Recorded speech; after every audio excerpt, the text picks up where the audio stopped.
ఈరోజు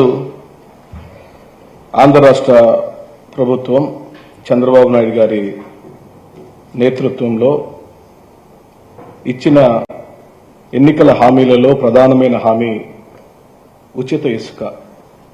ఆ ఉచిత ఇసుక అనే మాటని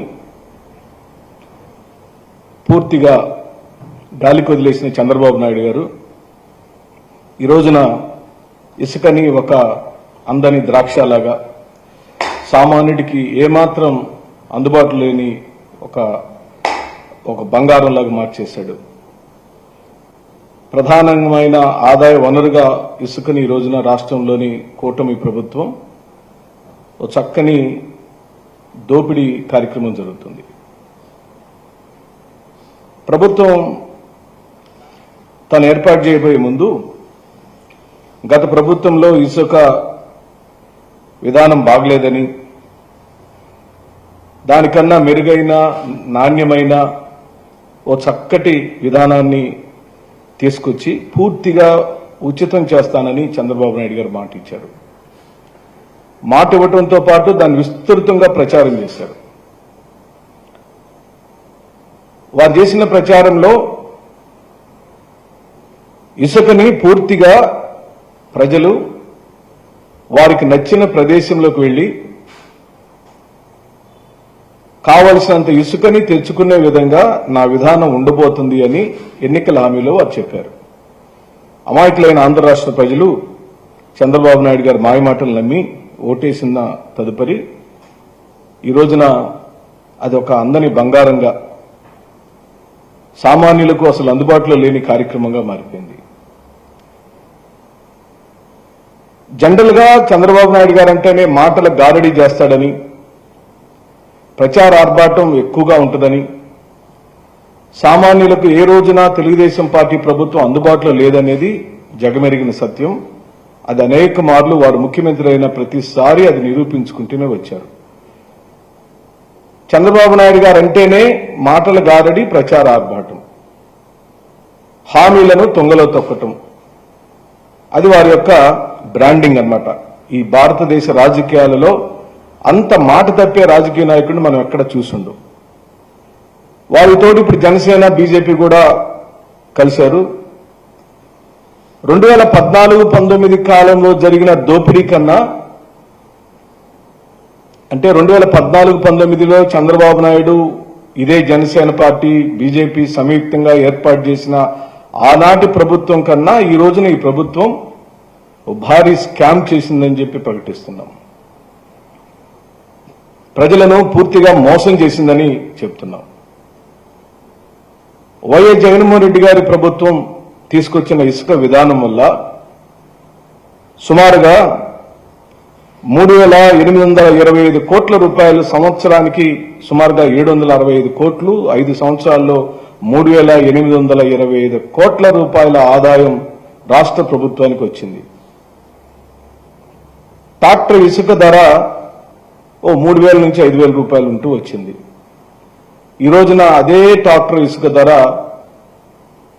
10 నుంచి 20,000 రూపాయల వరకు అమ్ముకొని సొమ్ము చేసుకుంటున్నారు కూటమి ప్రభుత్వ నాయకులు. 18 టన్నులుండే లారీ విలువ ఈ రోజున 63,000 పైచీలకు ధరలు పెట్టి మరి వినియోగదారులు కొనుక్కోవాల్సిన దుస్థితిలోకి చంద్రబాబు నాయుడు తీసుకెళ్లాడు. ఆనాటి ప్రభుత్వం తీసుకొచ్చిన ఆదాయంతో పాటు ధరలను స్థిరీకరించి నియోజకవర్గాల వారీగా ఏ నియోజకవర్గంలో ఏ ధరకు ఇసుక అమ్మాలనేది కూడా ప్రకటించిన గొప్ప పరిస్థితులను మనందరం చూశాం. ఈ రోజున 2019 నుంచి 24 కాలంలో శ్రీ వైఎస్ జగన్మోహన్ రెడ్డి గారి ప్రభుత్వం ఇసుక విధానంలో పూర్తిగా పారదర్శకంగా ఉంది, నిష్పక్షపాతంగా ఉంది.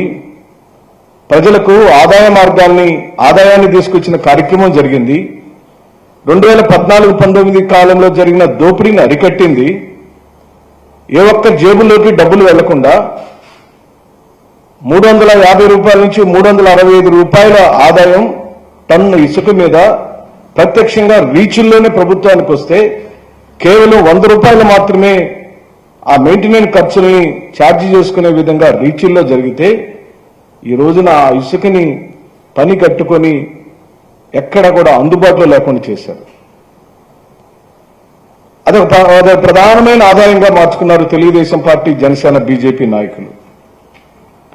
పైగా సామాజిక మాధ్యమాలలో ప్రతిపక్షాలు, వాలంటీర్లు, గతంలో పనిచేసిన వాలంటీర్లు, సామాన్యమైన కార్యకర్తలు, బాధితులు పెద్ద ఎత్తున దీని మీద సోషల్ మీడియాలో గళమెత్తుతుంటే వాళ్ళందరినీ పోలీస్ కేసులు పెట్టి బెదిరించే కార్యక్రమం చేస్తున్నారు. అంటే రాజ్యహింస,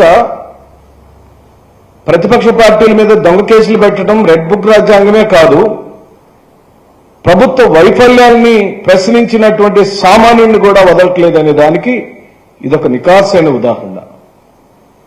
చంద్రబాబు నాయుడు గారు తన వైఫల్యాలను కప్పిపుచ్చుకునేదానికి, వారిచ్చిన హామీలను పూర్తిగా కొంగలో దొక్కి పై డాబుల్ని ప్రదర్శిస్తూ, అదేమంటే 40 సంవత్సరాల అనుభవం ఉందని ఢాంబికాలు బలుగుతూ పూర్తిగా అపహాస్యం పాలయ్యాడు ఈ దేశంలో నిన్న మొన్న జరిగిన అనేకమైన ఉదంతాలలో. ఎందుకు ఈ కర్మ అని చెప్పి అడుగుతున్నాం. ఈ వయసులో మీరు ఇంత దగులుబాజీ రాజకీయాలు చేయాల్సిన కర్మ దేనికి వచ్చింది బాబు గారు అని అడుగుతున్నాం. కేవలం అధికారం చేజిక్కించుకోవటానికి ఓ బ్రహ్మాండమైన పాలిచ్చే గేదెని వదులుకున్న ఈ ఆంధ్ర రాష్ట్ర ప్రజలు దుక్కి దున్నే దున్నపోతుని తెచ్చుకొని ఈ రోజున లబోదీపం అంటున్నారు గ్రామాలని చెప్పుంటున్నాం.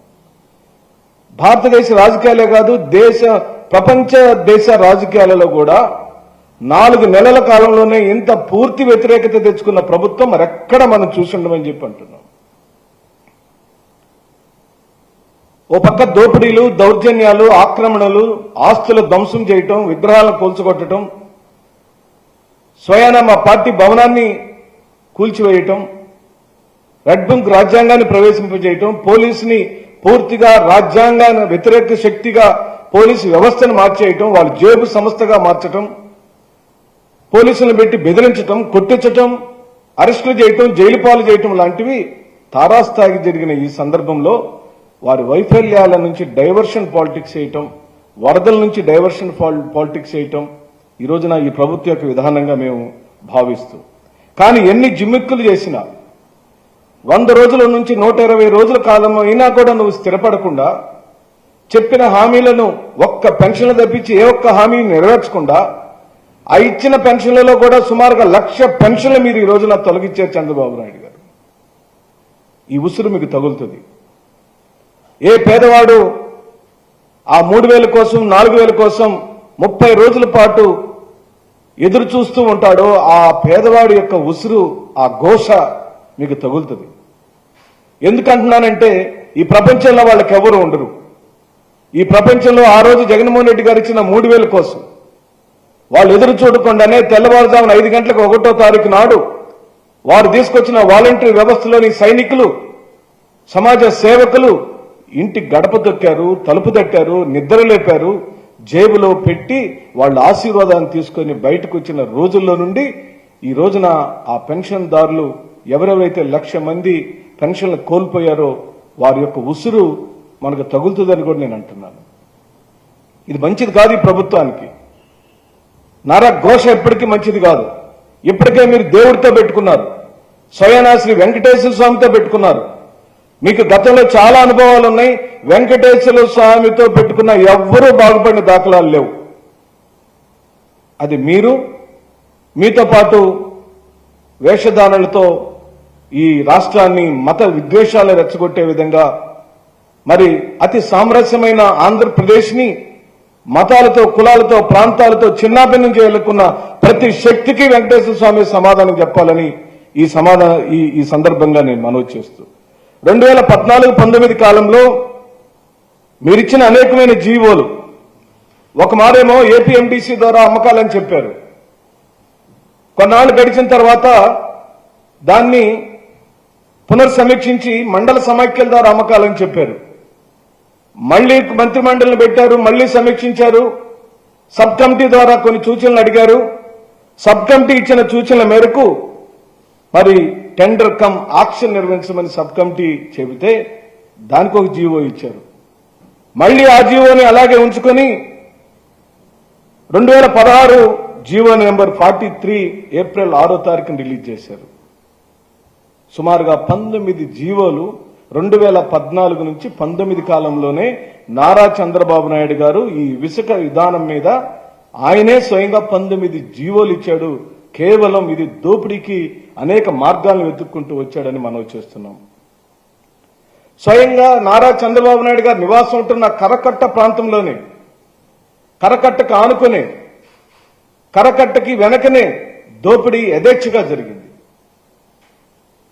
పూర్తిగా అది లోకేష్ గారి యొక్క కంట్రోల్లోనే జరిగిందని ఆ రోజు నారుడు ఉండేది. మరి ఈ రోజున అలాంటి పరిస్థితులను ఫోటోలు, వీడియోలు తీసిన ఆధారాలు బొచ్చిడని ఉన్నాయి. మీరు వారందరినీ కూడా భయభ్రాంతులు చేసిన సందర్భాలు గత ప్రభుత్వంలో జరిగినాయి. వైఎస్ఆర్సీపీ తీసుకొచ్చిన విధానాలలో ఓపెన్ టెండర్ సిస్టమ్ ఉంది. ప్రత్యక్షంగా ఎవరైనా పాల్గొని ఉండొచ్చు. ఆ ఓపెన్ టెండర్ సిస్టమ్ పూర్తిగా కేంద్ర ప్రభుత్వ సంస్థ ఆధ్వర్యంలో జరిగింది. ఆ టెండర్ను చేజిక్కించుకున్న సంస్థలు పూర్తిగా రాష్ట్రానికి కట్టవలసిన డబ్బులను కట్టారు. వాళ్ళు వ్యాపారాన్ని సక్రమంగా చేసుకున్న ఉదంతాలు మనం చూసాం. టన్నుకు కేవలం 475 రూపాయలు మాత్రమే జరిగింది ఛార్జీ. చంద్రబాబు నాయుడు గారు 475 రూపాయలు మాత్రమే టన్ ఛార్జీ జరిగింది రీచ్లలో. కానీ ఈ రోజున మీరు, మీ ప్రభుత్వం ఏ విధంగా దోపిడీ చేస్తుందో నియోజకవర్గాల వారీగా నేను మీకు చెప్పగలుగుతాను. 765 కోట్ల రూపాయలు సంవత్సర ఆదాయం అయితే 5 సంవత్సరాల కాలంలో 3,825 కోట్ల రూపాయల ఆదాయం వైఎస్ జగన్మోహన్ రెడ్డి గారి ప్రభుత్వం తీసుకొచ్చింది. ఈ రోజున ఆదాయం మొత్తం పోయింది. ఆ వచ్చే ఆదాయం మొత్తం ఎక్కడికి వెళ్ళిందని అడుగుతున్నాం.